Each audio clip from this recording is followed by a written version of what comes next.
Hello दोस्तों, स्वागत है आप सभी का अपने यूट्यूब चैनल हिंदी साहित्य क्लासेस में। कैसे हैं आप सब? आशा करती हूँ आप लोग बहुत अच्छे होंगे और अपनी तैयारी जो है बहुत अच्छे से कर रहे होंगे। दोस्तों, आज की जो हमारी क्लास है शुक्ल युग के निबंध एवं निबंधकार। पिछले वीडियो में मैंने भारतेंदु युग और द्विवेदी युग के निबंध एवं निबंधकारों को मैंने पढ़ा दिया है। आप जाकर क्लास दे सकते हैं और नोट्स बना सकते हैं। इंपॉर्टेंट क्लास है। चलिए देखते हैं शुक्ल युग के निबंध एवं निबंधकार। इम्पोर्टेंट है बहुत। पहले हम देखते हैं आचार्य रामचंद्र शुक्ल ने क्या लिखा है। आचार्य रामचंद्र शुक्ल को जो है आप लोग ना फैमिली मेम्बर ही बना लीजिए। फैमिली मेम्बर सोच कर ही इनके बुक्स को पढ़िए, तभी याद होगा। और मैं तो कहती हूँ 2 से 3 बार ज़रूर इनके बुक्स को पढ़िए, शुक्ल जी के बुक्स को और बच्चन सिंह के बुक को। आप लोग 2 से 3 बार ज़रूर पढ़िए। इन बुक्स से क्वेश्चन ज़्यादातर इन्हीं बुक्स से क्वेश्चन बन रहे हैं। ठीक है, चलिए स्टार्ट करते हैं क्लास को। आचार्य रामचंद्र शुक्ल ने लिखा है, यदि गद्य कवियों या लेखकों की कसौटी है तो निबंध गद्य की कसौटी है। भाषा की पूर्ण शक्ति का विकास निबंध में ही सबसे अधिक संभव है। बहुत ही महत्वपूर्ण कथन है ये आचार्य रामचंद्र शुक्ल का। यदि गद्य कवियों या लेखकों की कसौटी है तो निबंध गद्य की कसौटी है। भाषा की पूर्ण शक्ति का विकास निबंधों में ही सबसे अधिक संभव है। ठीक है, आप लोग इसका ध्यान रखेंगे, बहुत ही महत्वपूर्ण है। आगे देखते हैं। आचार्य शुक्ल ने चिंतामणि भाग 1 में लिखा है, इस पुस्तक में मेरी अंतर यात्रा में पढ़ने वाले कुछ प्रदेश हैं। यात्रा के लिए निकलती रही हैं, बुद्धि पर हृदय को भी साथ लेकर। अब यहाँ से देखिए क्वेश्चन बन सकता है कि ये जो कथन है किसका है, तो आचार्य रामचंद्र शुक्ल का। कहाँ से लिया गया, किस निबंध से लिया गया है, तो चिंतामणि भाग 1 से। ठीक है, चलिए आगे देखते हैं।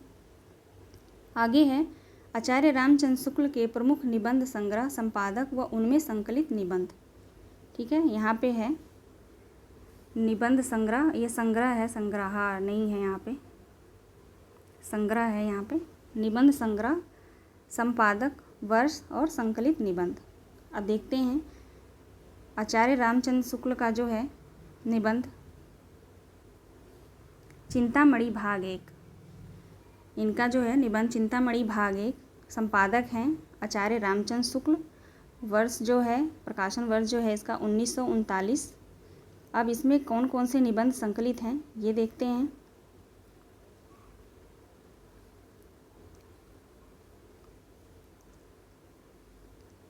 पहला है भाव या मनोविकार, दूसरा है उत्साह, तीसरा है श्रद्धा और भक्ति, चौथा है करुणा, पांचवा है लज्जा और ग्लानि, छठा है लोभ और प्रीति, सातवां घृणा, आठवां जो है ईर्ष्या, नौवां भय, 10वां क्रोध, 11वां है कविता क्या है, 12वां है भारतेंदु हरिश्चंद्र, 13वां है तुलसी का भक्ति मार्ग, 14 है मानस की धर्मभूमि, मानस की धर्मभूमि, 15वां है काव्य में लोक मंगल की साधनावस्था, 16वां है साधारणीकरण और व्यक्ति वैचित्रवाद, 17वां है रसात्मक बोध में विविध रूप। चिंतामणि भाग 1 में जो है इतने 17 निबंध संकलित हैं। इसको आप लोग ध्यान रखेंगे। यहाँ पे क्वेश्चन आता है कि चिंतामणि भाग में कुल कितने निबंध जो हैं संकलित हैं, तो कितने हैं, 17। आगे देखते हैं चिंतामणि भाग 2। चिंतामणि भाग 2 के संपादक हैं विश्वनाथ मिश्र। प्रकाशन वर्ष है इसका 1945। इसमें जो संकलित निबंध है, पहला है काव्य में प्रकृति दृश्य, दूसरा है काव्य में रहस्यवाद, तीसरा है काव्य में अभिव्यंजनावाद।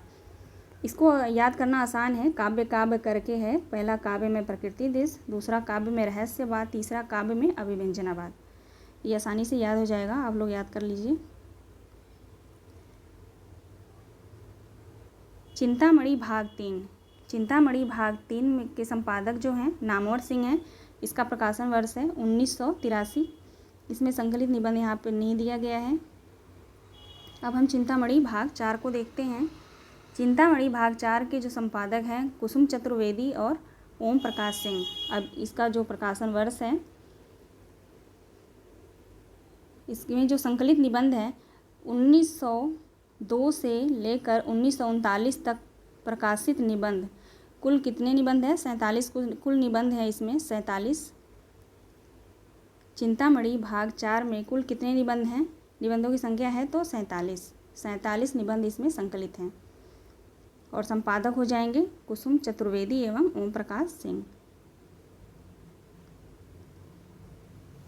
नेक्स्ट पॉइंट देखते हैं। आचार्य शुक्ल ने चिंतामणि भाग 1 प्रथमतः विचार विधि नाम से जो है 1930 ईस्वी में प्रकाशित हुआ था।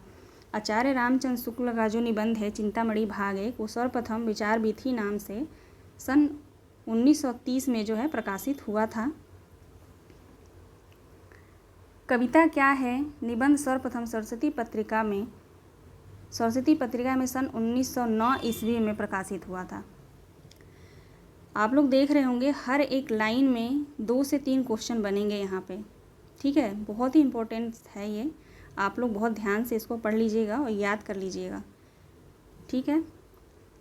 दूसरा पॉइंट है कविता क्या है? निबंध सर्वप्रथम सरस्वती पत्रिका में सन 1909 ईस्वी में प्रकाशित हुआ था, ठीक है। कविता क्या है? आगे हम देखते हैं आचार्य रामचंद्र शुक्ल के प्रमुख कथन सूक्ति।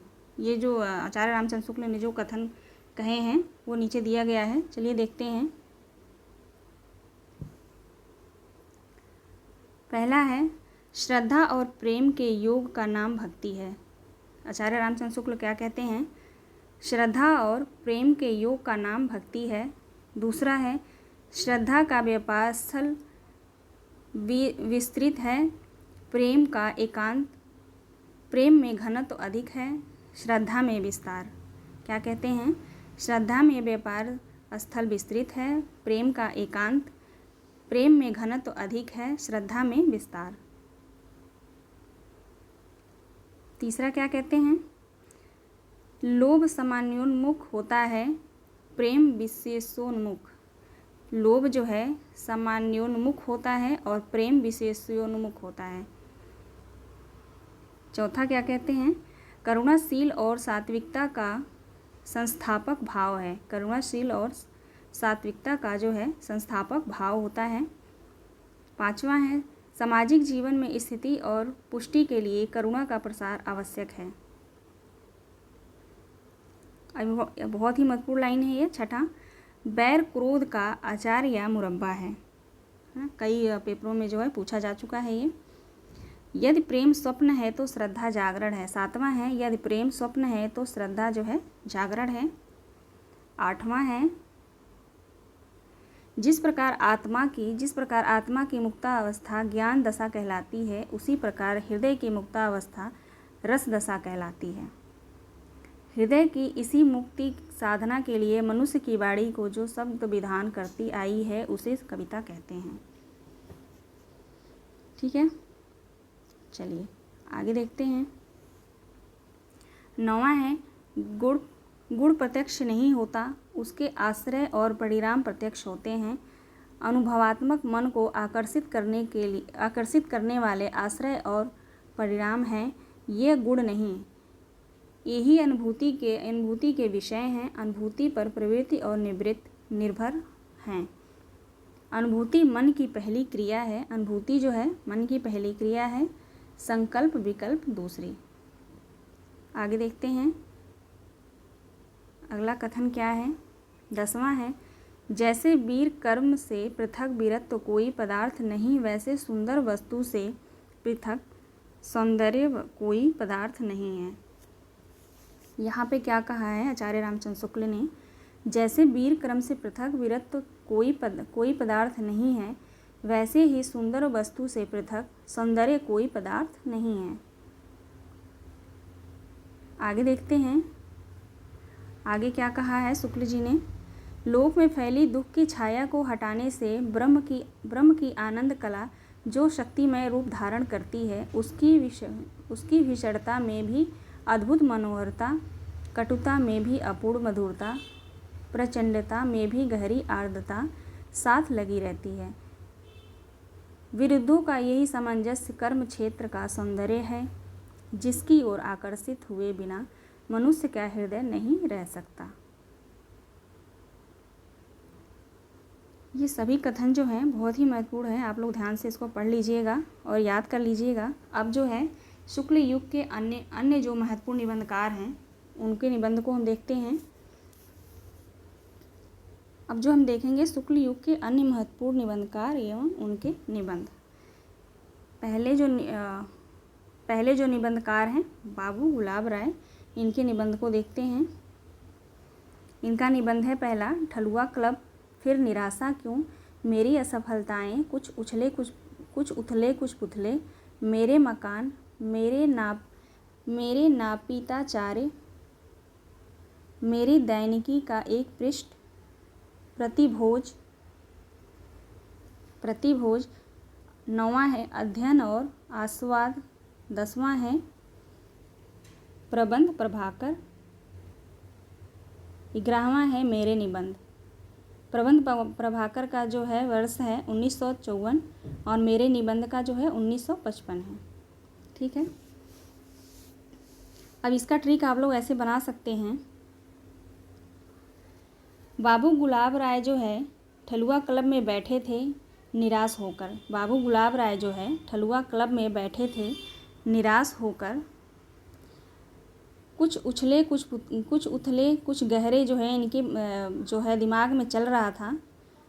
बाबू गुलाब राय जो है निराश होकर ठलुआ क्लब में बैठे थे। इनके दिमाग जो है कुछ उथले कुछ पुथले गहरे जो चल रहे थे, वो क्यों चल रहे थे? क्योंकि इनकी जो है ये अपनी असफलताओं के बारे में जो है सोच रहे थे और कह रहे थे कि मेरे मकान जो है मेरे नापीचाचारे और मेरी दैनिकी का एक पृष्ठ बनकर रह गया है। मेरा मकान जो है मेरे नापीताचार्य और मेरी दैनिकी का एक पृष्ठ बनकर रह गया है।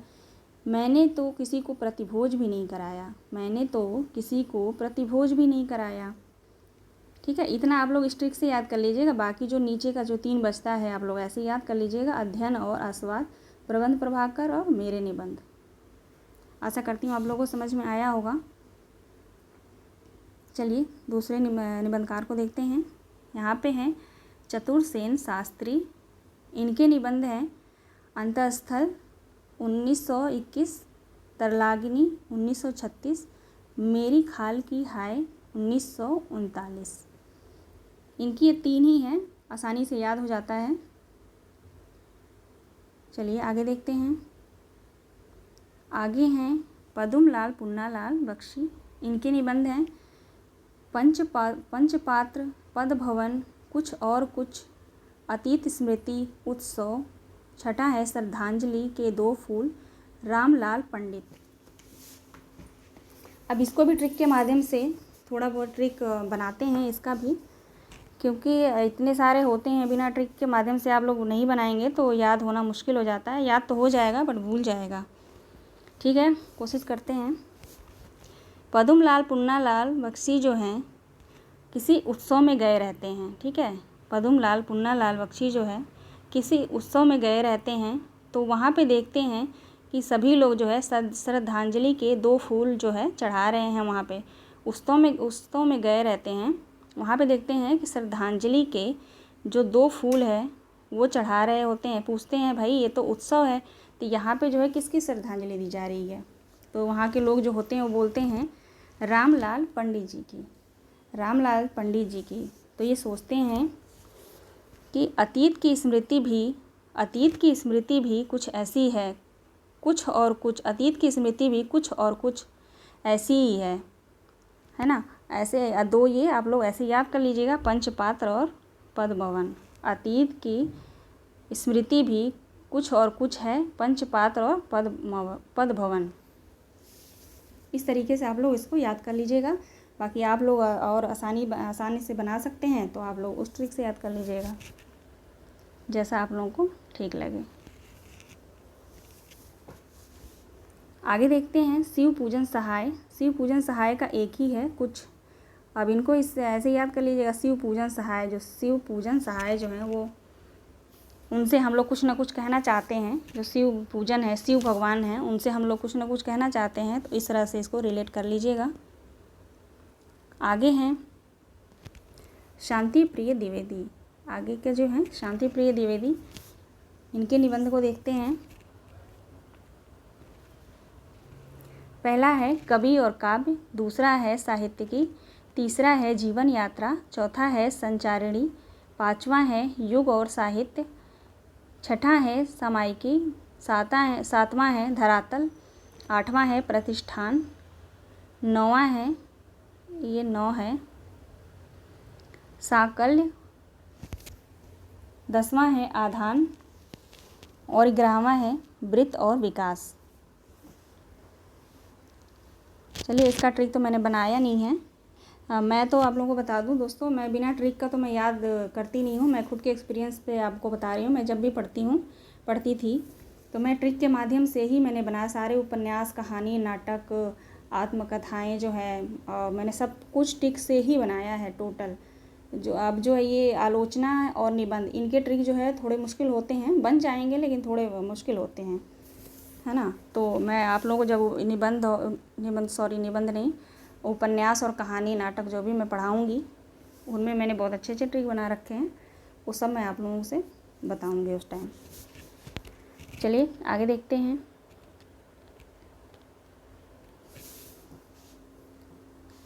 अब हैं जयशंकर प्रसाद, इनके निबंध हैं काव्य और कला तथा अन्य निबंध 1939। काव्य और कला अन्य निबंध 1939, इनका एक ही है।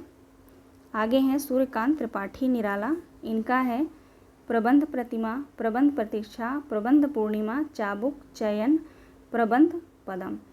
इनका भी आसान है, प्रबंध करके है, चाबुक को याद रखना होगा, चाबुक, चयन, च से चाबुक, च से चयन, फिर लास्ट में है प्रबंध पदम।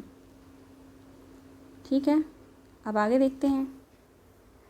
सिया राम शरण गुप्त, इनका है झूठ सच 1939। सिया राम शरण गुप्त का जो है झूठ सच, आप लोग इमेज बना लीजिए। सिया राम शरण हैं, राम जी है, वो कभी झूठ नहीं बोलते हैं। ठीक है, अब महादेवी वर्मा का देखते हैं। आगे हैं महादेवी वर्मा, इनका है श्रृंखला की कड़ियाँ 1942, छड़दा 1947, साहित्यकार की आस्था 1964, संभाषण 1975, भारतीय संस्कृति के स्वर 1984, छठवां है संकल्पिता 1968, सातवां है विवेचनात्मक गद्य। ठीक है, महादेवी वर्मा के जो हैं 7 हैं निबंध इनके। श्रृंखला की कड़ियाँ, छड़दा, साहित्य की आस्था, संभाषण, भारतीय संस्कृति के स्वर, संकल्पिता, सातवां है विवेचनात्मक गद्य। चलिए आगे बढ़ते हैं। अब हैं हरिभाऊ उपाध्याय, इनका जो है स्वागत, मनन, बुद्ध, जीवन सिद्ध, अंतर्ज्योति, अंतर्बल, सदाचार, धर्म और नीति। हरिभाऊ के जो हैं निबंध क्या क्या हैं देख लीजिए। यहाँ पे 8 निबंध हैं इनके। स्वागत, मनन, बुद्ध, जीवन सिद्ध, अंतर्ज्योति, अंतर्बल, सदाचार, धर्म और नीति। अब आगे हैं विशंबर नाथ शर्मा, इनका है दुबे जी की चिट्ठियाँ, दुबे जी की डायरी, है ना। ये दुबे जी 2 हैं, दुबे जी की चिट्ठियाँ, दुबे जी की डायरी, आसान है ये। जगदीश झा विमल, तरंगिणी। अब इसको मैंने रिलेट कर लिया था। मेरे विमल नाम की कोई है मेरी फ्रेंड, उनसे मैंने ये रिलेट कर लिया था तरंगिणी, कि वो तैर रही हैं पानी में, ऐसे तैर रही हैं तरंगिणी। ये मुझे कभी भूलता ही नहीं है, कहीं से भी आ जाए किसी भी क्वेश्चन पेपर में, ये मेरे से नहीं भूलता। इसीलिए मैं आप लोगों को कह रही हूँ कि आप लोग रिलेट करके ही याद करें तो ज़्यादा अच्छा रहेगा। अब आगे हैं कृष्ण बलदेव वर्मा, इनका है कविंद्र केशव का ओछड़ा, बुंदेलखंड पर्यटन। 2 है इनके, ये भी आसान है। कविंद्र केशव का ओछड़ा, बुंदेलखंड पर्यटन। आगे देखते हैं। अब हैं वियोगी हरि। वियोगी हरि का है तरंगिणी, अंत नदी।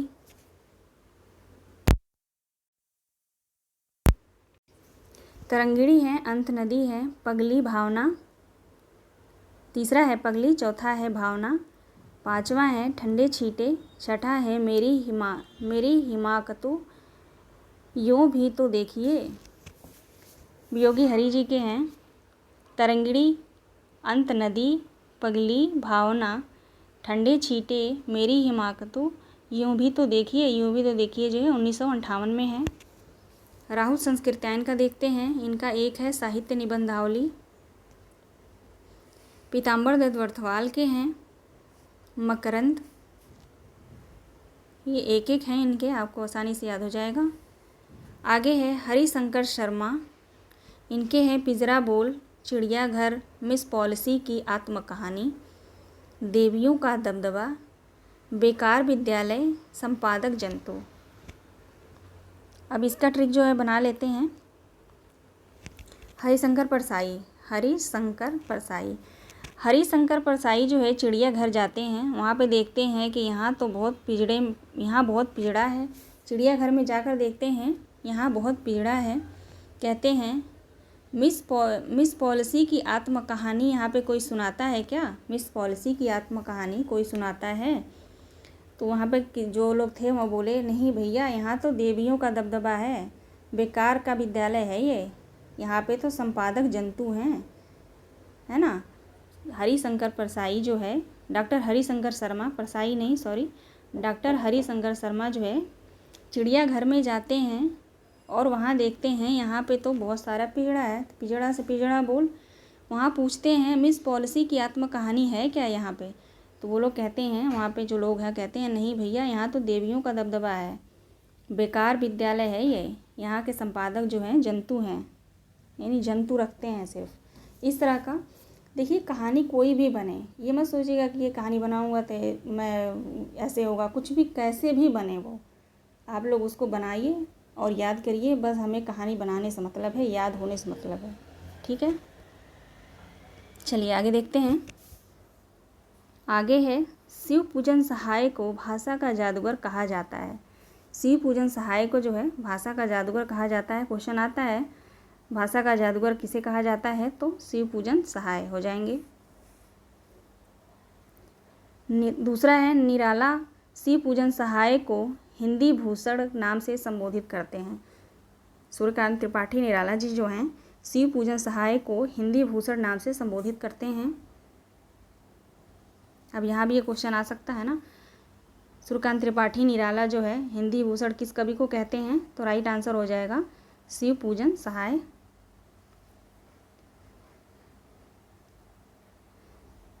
चलिए आज का ये क्लास जो हमारा पूरा होता है यहाँ पे।